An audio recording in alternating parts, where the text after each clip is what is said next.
ତିନୋଟି ବର। ହାରୁ ବୋଲି ଜଣେ ବାଲକ ଥିଲା। ତାର ନାକଟି ଛୋଟ ଓ ଚେପ୍ଟା ଥିଲା। ଏକ ବିଧବା ମା ଛଡ଼ା ସଂସାରରେ ତାର ନିଜର ବୋଲି କେହି ନଥିଲେ। ସେ ସବୁବେଳେ ପୁରୁଣା ଓ ମଇଳା ପୋଷାକ ପିନ୍ଧୁଥିଲା। ହାରୁ ଲେଖାପଢ଼ା ଅଳ୍ପ ଜାଣିଥିଲେ ମଧ୍ୟ ପରିଶ୍ରମୀ ଥିଲା।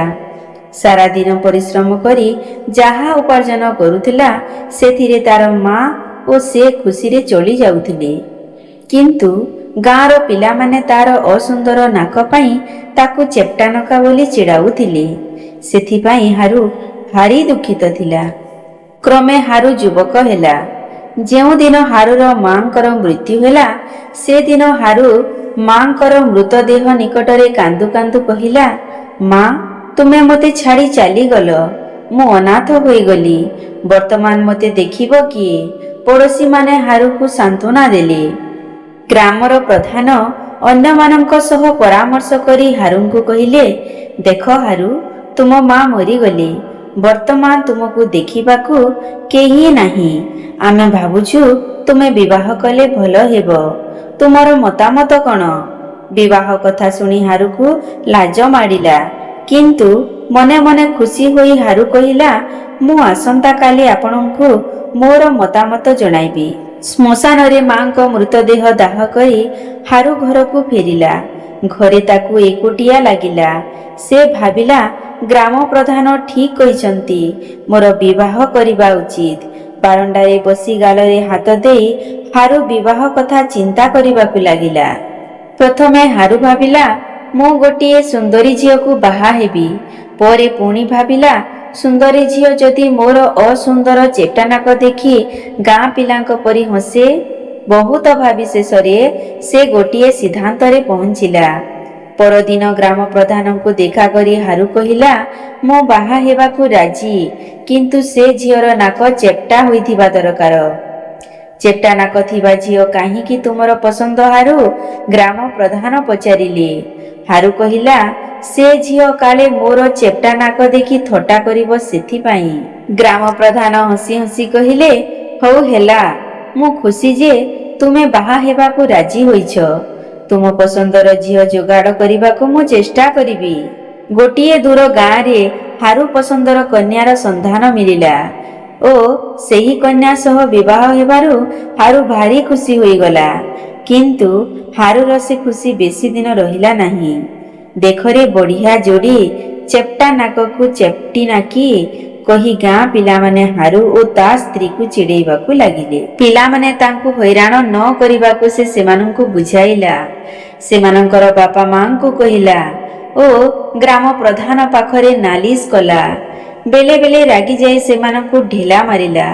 ତଥାପି ଏଥିରେ କିଛି ଫଳ ହେଲା ନାହିଁ। ଦିନେ ହାରୁ ଭାବିଲା, ଦେଖୁଛି ମୋତେ କେହି ସାହାଯ୍ୟ କରିବେ ନାହିଁ। ମୁଁ କ'ଣ କରିବି? ସେ ମନେ ମନେ ବିଚାରିଲା, ଭଗବାନ ତ ଆମକୁ ସୃଷ୍ଟି କରିଛନ୍ତି। ତାଙ୍କୁ ପ୍ରାର୍ଥନା କଲେ ସେ ନିଶ୍ଚୟ ବିପଦରୁ ଉଦ୍ଧାର କରିବେ। ତାଙ୍କୁ ପ୍ରାର୍ଥନା କରିବା ବ୍ୟତୀତ ଅନ୍ୟ ଉପାୟ ନାହିଁ। ହାରୁ ତା ସ୍ତ୍ରୀକୁ ଡାକି କହିଲା, ମୁଁ ଫେରି ନ ଆସିବା ଯାଏ ତୁମେ ଘରେ ଥିବ। ଏହା କହି ସେ ଅରଣ୍ୟକୁ ଗଲା। ଘନ ଅରଣ୍ୟରେ ସେ ଗୋଟିଏ ବଡ଼ ପଥର ଦେଖିଲା। ସେହି ପଥର ଉପରେ ସାରାଦିନ ବସି ସେ ଏକାଗ୍ର ମନରେ ଭଗବାନଙ୍କୁ ପ୍ରାର୍ଥନା କଲା। ତାର ପ୍ରାର୍ଥନାରେ ସନ୍ତୁଷ୍ଟ ହୋଇ ଜଣେ ଦେବତା ତା ସମ୍ମୁଖରେ ଆବିର୍ଭାବ ହେଲେ। ସମ୍ମୁଖରେ ଦେବତାଙ୍କୁ ଦେଖି ହାରୁ ଅତି ଆନନ୍ଦିତ ହେଲା। ଭକ୍ତି ସହକାରେ ଦେବତାଙ୍କୁ ପ୍ରଣାମ କରି ଯୋଡ଼ ହସ୍ତରେ ହାରୁ କହିଲା, ପ୍ରଭୁ, ଆପଣ କୃପା କରି ମୋର ପ୍ରାର୍ଥନା ପୂରଣ କରନ୍ତୁ। ଦୟାଳୁ ଦେବତା ହାରୁକୁ ତିନୋଟି ପାଶା କାଠି ଦେଇ କହିଲେ, ତୁମେ ଏହି ପାଶା କାଠି ନିଅ। କୌଣସି ବର ପ୍ରାର୍ଥନା କରି ଗୋଟିଏ ପାଶା କାଠି ଭୂମିରେ ପକାଇଲେ ତୁମେ ସେହି ବର ଲାଭ କରିବ। ଏକାଥରେ ତିନୋଟି ବର। ଅତି ଖୁସି ମନରେ ହାରୁ ଘରେ ପହଞ୍ଚି କବାଟରେ ଧକ୍କା ମାରି ପାଟି କରି ତା ସ୍ତ୍ରୀକୁ କହିଲା, ଶୀଘ୍ର କବାଟ ଖୋଲ। ସ୍ତ୍ରୀ କବାଟ ଖୋଲିବାରୁ ହାରୁ ଯାଇ ଖଟ ଉପରେ ରାଜା ଭଳି ବସି ପଡ଼ିଲା। ସ୍ୱାମୀର ବ୍ୟବହାରରେ ସ୍ତ୍ରୀ ଆଶ୍ଚର୍ଯ୍ୟ ହୋଇ ତାକୁ ଚାହିଁ ରହିଥାଏ।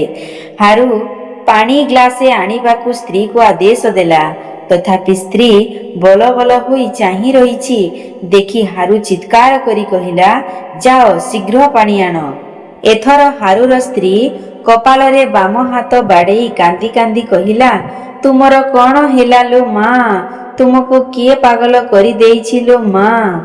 କାନ୍ଦ ବନ୍ଦ କରି ଚୁପ୍ ହୁଅ, ହାରୁ ଧମକ ଦେଇ କହିଲା।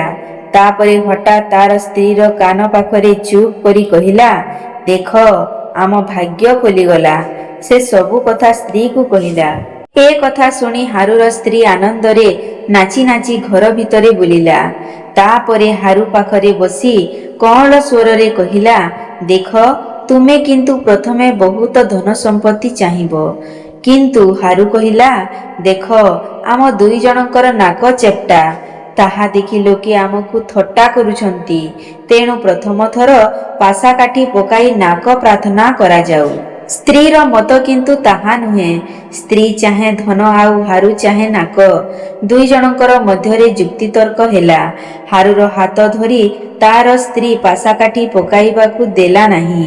ଏଥିରେ ହାରୁ ରାଗିଯାଇ ସ୍ତ୍ରୀ ହାତରୁ ନିଜ ହାତ ଛଡ଼ାଇ ନେଲା ଓ ପାଶା କାଠି ଗଡ଼ାଇ ଦେଇ କହିଲା, ଆମର କେବଳ ସୁନ୍ଦର ନାକ ହେଉ, ଆଉ କିଛି ନୁହେଁ, ଖାଲି ନାକ। ଆଶ୍ଚର୍ଯ୍ୟର କଥା, ଯେମିତି ପାଶା କାଠି ପଡ଼ିଯାଇଛି ସେମିତି ସଙ୍ଗେ ସଙ୍ଗେ ସେମାନଙ୍କର ସାରା ଦେହରେ ନାକ ଭର୍ତ୍ତି ହୋଇଗଲା। ସ୍ତ୍ରୀ ଆଡ଼କୁ ଚାହିଁ ହାରୁ ଚିତ୍କାର କରି କହିଲା, ହେ ଭଗବାନ, ତୁମେ କେତେ ଅସୁନ୍ଦର ଦେଖାଯାଉଛ। ତୁମେ ମଧ୍ୟ ବଡ଼ କଦାକାର ଦେଖାଯାଉଛ। ସ୍ତ୍ରୀ ହାରୁକୁ କହିଲା। ଭୟ ଓ ବିସ୍ମୟରେ ପରସ୍ପରକୁ ଚାହିଁ ରହିଲେ। ସେମାନେ ସୁନ୍ଦର ସୁନ୍ଦର ନାକ ପାଇଥିଲେ ଠିକ୍, କିନ୍ତୁ ନାକକୁ ନେଇ ଏପରି ବିପଦ ହେଲା ଯେ ନାକ ସବୁକୁ ଦୂର କରିବାକୁ ଉଭୟେ ପାଶା କାଠି ପକାଇବାକୁ ରାଜି ହୋଇଗଲେ। ତାପରେ ଦ୍ୱିତୀୟ ଥର ପାଶା କାଠି ପକାଇ ହାରୁ ଯେତେବେଳେ କହିଲା, ଆମର ନାକ ସବୁ ଚାଲିଯାଉ, ସଙ୍ଗେ ସଙ୍ଗେ ସବୁ ନାକ ଚାଲିଗଲା। ତା ସହିତ ସେମାନଙ୍କର ନିଜ ନାକ ବି ଚାଲିଗଲା। ବିସ୍ମୟରେ ପୁଣି ସ୍ୱାମୀ ସ୍ତ୍ରୀ ପରସ୍ପର ନାକବିହୀନ ମୁହଁକୁ ଚାହିଁ ରହିଲେ। ନାକବିହୀନ ମୁହଁକୁ ପାପୁଲିରେ ଘୋଡ଼ାଇ ରଖି ସ୍ତ୍ରୀ କହିଲା, ଦେଖ ଯଦି ଏଥର ପାଶା କାଠି ପକାଇ ଭଲ ନାକ ପାଇବା, ଲୋକେ ଅବଶ୍ୟ ଆମର ଚେପ୍ଟା ନାକ ବଦଳରେ ଭଲ ନାକ ହେବାର କାରଣ ପଚାରିବେ। ସେମାନଙ୍କୁ ସବୁ କଥା କହିବାକୁ ହେବ। ସେତେବେଳେ ସେମାନେ ଆମକୁ ମୂଢ଼ ବୋଲି କହି ଆହୁରି ଥଟ୍ଟା କରିବେ। କହିବେ ଯେ ଏମାନେ ଏଭଳି 3ଟି ବର ପାଇ ମଧ୍ୟ ନିଜ ଅବସ୍ଥାର ଉନ୍ନତି କରିପାରିଲେ ନାହିଁ। ବରଂ ତୃତୀୟ ବରରେ ଆମେ ଆମର ସେହି ପୂର୍ବ ଚେପ୍ଟା ନାକ ପାଇଁ ପ୍ରାର୍ଥନା କରିବା। ଏଥର ତୁମେ ଭାରି ସାବଧାନ ହୋଇ ବର ମାଗ, ଯେପରି ଭୁଲ ନ ହୁଏ। ନିଜର ଭୁଲ ବୁଝିପାରି ହାରୁ ଦୁଃଖ କରି କହିଲା, ହାୟ, ସୁବର୍ଣ୍ଣ ସୁଯୋଗ ହରାଇଲି, କି ମୂର୍ଖାମି କଲି। କିନ୍ତୁ ବର୍ତ୍ତମାନ ଦୁଃଖ କରି ଲାଭ କ'ଣ? ଶେଷରେ ହାରୁ ତୃତୀୟ ଥର ପାଶା କାଠି ପକାଇ ପ୍ରାର୍ଥନା କଲା, ଠାକୁର କୃପା କରି ଆମର ଚେପ୍ଟା ନାକ ଦୁଇଟି ଏଥର ଫେରାଇ ଦିଅନ୍ତୁ। ହାରୁର ପ୍ରାର୍ଥନା ପୂର୍ଣ୍ଣ ହେଲା। ସେମାନେ ଚେପ୍ଟା ନାକ ଫେରି ପାଇଲେ।